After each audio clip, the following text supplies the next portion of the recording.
Hello and welcome back to Algebra 1 Semester 2 Day 13. We're almost there. We've got this. Today we're going to focus on finding quadratic roots. Quadratic roots are the points at which the parabola intersects the x-axis. Quadratic roots are the points at which the parabola intersects the x-axis. These quadratic roots have other names as well. They might be called the zeros of the quadratic equation. They might be called the solutions, or they're also called the x-intercepts. So those sort of four terms are used interchangeably, and they're all wanting to know when does the x-axis cross, or when does the parabola cross the x-axis. Now, it is possible for a parabola to have several different solutions. Your parabola could have two solutions. If your parabola has two solutions, that means it's going to cross the x-axis twice. Your parabola could have one solution. If it has one solution, then the vertex is sitting on the x-axis. It's also possible that your parabola might not have any solutions at all, and that means it does not intersect the x-axis. It doesn't have any real solutions. I'm going to put that kind of there as a caveat. When you get into Algebra 2, we'll talk about what happens when that parabola does not intersect the x-axis. But for now, we're going to say it has no real solutions. So we're going to do examples 1, 2, and 3 together, kind of give you an idea of what this looks like. We're going to use Desmos to help us with the table, just like we did on the previous couple of lessons. So here we go. To start this off, we're going to find the vertex, or we're going to find the vertex of our parabola. So remember that x of the vertex is going to be the opposite of b divided by 2a. So b is negative 4, so we want the opposite of negative 4, or opposite of positive 4, sorry, over 2 times a, which is 1. So we get negative 4 over 2, which is negative 2. That's the x value that we're going to put in the center of our table. So x equals negative 2. And then we're going to count down and count up from that value to get our table. All right, we're going to switch over to Desmos. So I'll pop this up over here on the side.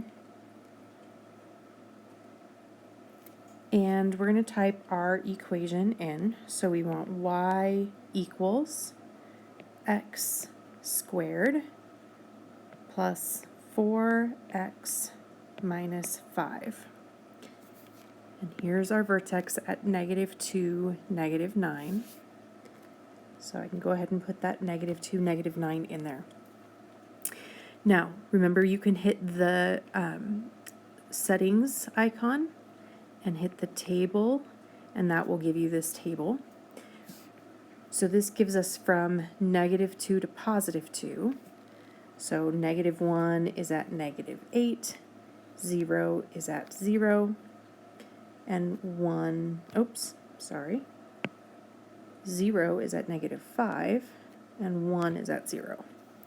Now we need to fill in the rest of our tables. So if we click under the x, we can put in the rest of them that we want to find. We want to find negative 5, negative 4, and negative 3. So negative 5 is at 0, negative 4 is at negative 5, and negative 3 is at negative 8. Notice we could also use the symmetry of the graph to get the second half of the table. Since we know negative 2 is the vertex, those y-coordinates are going to repeat themselves, kind of mirror image, as they go up and down from that point. Okay, now let's go ahead and plot those points on our graph. So at negative 5, we're at 0. Negative 4 is at negative 5. Negative 3 is at negative 8. Negative 2 is at negative 9. Negative 1 is at negative 8. 0 is at negative 5. 1 is at 0. Connect to form your smooth parabola. And what we're looking for here are the x-intercepts. Those are the roots or the zeros or the solutions of our function. And if we look there, and if we can see it in the table too, we want to look for where y is equal to 0. And we care about the x values of that graph. So our solutions would be x equals negative 5 and 1. And we can just write a comma there. Sometimes you might see that written inside of curly braces. That's called set notation, and it's just saying that x could be any of the numbers within that set of brackets.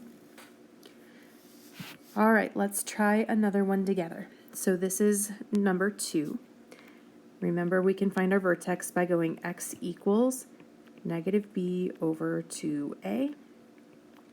So we want the opposite of negative 2, which is positive 2, over 2 times a, which is 1. So we get 2 over 2, which is 1. So that means that my vertex is going to happen when x equals 1. Count down, count up, and then we can bring up Desmos. And now we want a new graph. We want y equals x squared minus 2x plus 1. Notice this graph only intersects the x-axis at one point. It intersects at the point 1, 0. That's our vertex. We still want to fill out our table so we can graph it. So negative 2 is at 9, negative 1 is at 4, 0 is at 1, 2 is at 1, and remember we can use that symmetry to help us. So 3 is going to be 4, because those two are going to match, and those two are going to match, so 4 is going to go to 9. To graph our parabola, we can start at the vertex, which is at 1, 0. Then we're going to be at 0, 1, and 2, 1. Negative 1 is at 4. Positive 2 is at 4. Negative 2 is at 9. And positive 4 is at 9.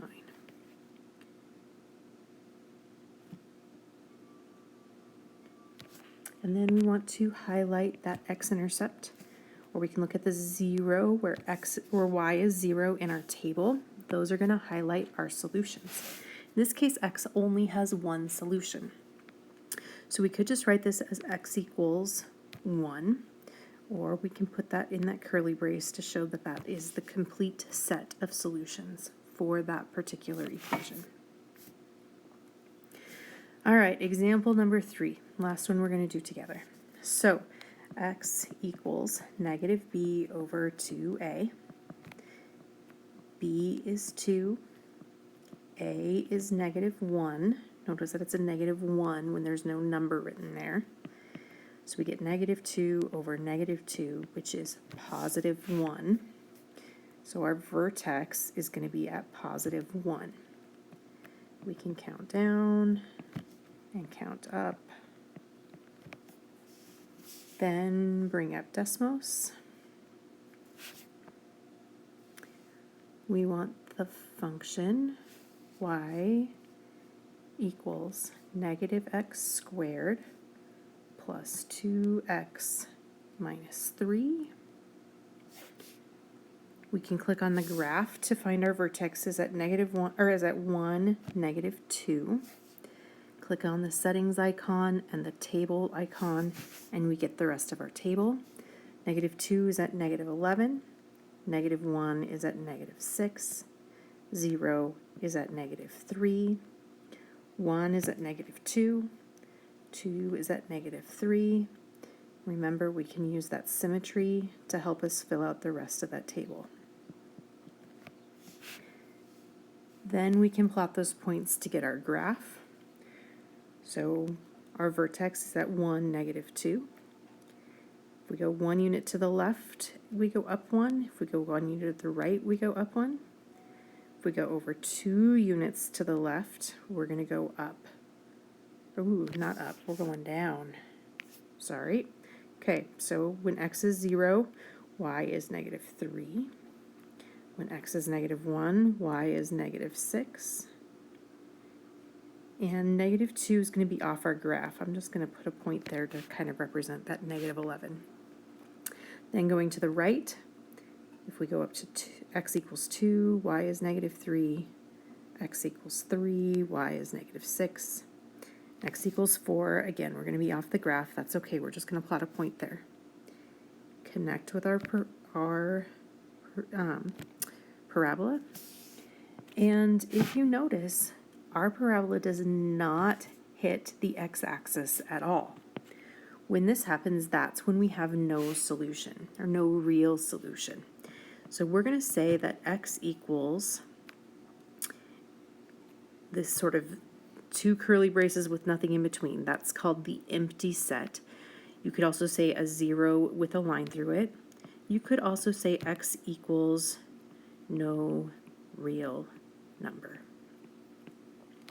Any of those are appropriate ways to show that this one does not have any roots, doesn't have any real roots or zeros or solutions or x-intercepts. All of those are that way. All right, that is page 77. Make sure you upload that. Page 78, I'm going to have you guys try. I'm going to have you guys do problems 4, 5, and 6, repeating the same pieces of information to find those solutions. So you can pause now and do that and then come back again when you're done. Or you can continue watching and then do the independent practice at the end. Your choice about how you move forward from here. All right. We're also going to look at solving quadratics by factoring. We spent a whole day, well actually 2 whole days factoring quadratics. And so now what we're going to do is we're going to show what happens after we solve it so that we can find those roots or zeros or solutions or x-intercepts by factoring rather than graphing. So to do this, you have to set the quadratic equation equal to 0 first. So we're going to change y to 0 and leave everything else the same. If it's already set equal to 0, you're good to go. If it's not set equal to 0, you might have to add or subtract terms to the other side to get it to equal 0 first. Then you're going to want to factor that part of your equation. It doesn't necessarily have to be the left side. We're just going to factor the quadratic. So we want to multiply to -10, add to +3. -10 means we're going to have 1 positive, 1 negative. +3 means the bigger number is positive. So this could be -1 times 10, -2 times 5. -2 plus 5 is +3. So those are going to be the my factors. So we get x minus 2 and x plus 5. So we factored it first. Then what you're going to do is you're going to set each factor equal to 0. So we're going to get 2 separate equations. Now the reason why this works is if this first term is equal to 0, 0 times anything is 0. Or if the second term is 0, 0 times anything is 0. So if we figure out where each of those factors equals 0, then we've got the solutions to our system, or to our quadratic. So we're going to solve each of these separately. So to solve the equation on the left, x minus 2 equals 0, I'm going to add 2 to both sides. So we get x equals 2. And on the right-hand equation, we get x plus 5 equals 0. So we're going to subtract 5 from both sides. So x equals -5. And those would be my solutions to that equation. Okay, let's take a look at example number 2. Okay, we're already set equal to 0, so now we want to factor the left-hand side. So we're going to multiply to 24, add to 11. Since both of those are positive, everything's going to be positive in our factors. So we could have 1 times 24, 2 times 12, 3 times 8, or 4 times 6. The factor pair that adds to 11 is 3 and 8. So we have 3 and 8. So we have factors of x plus 3, x plus 8 equals 0. Now we're going to split that in half, and we're going to have two separate equations. We're going to have x plus 3 equals 0, x plus 8 equals 0. Subtracting 3 from the left, we get x equals negative 3. Subtracting 8 from the right, x equals negative 8. So our solution set would be negative 8, negative 3. Now we really just wrote those in numerical order because we want to write those sets from least to greatest.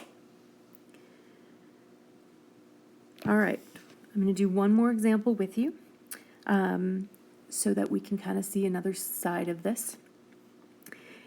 And so we're already set equal to 0, so that first step is done. Now we want to factor the quadratic. So we want to multiply to positive 16 and multiply to negative 8. When we're multiplying to a positive, both signs are going to be the same. Since we're adding to a negative, that means both numbers are going to be negative. So we could have negative 1 and 16, and negative 16, negative 2 and negative 8, negative 4 and negative 4.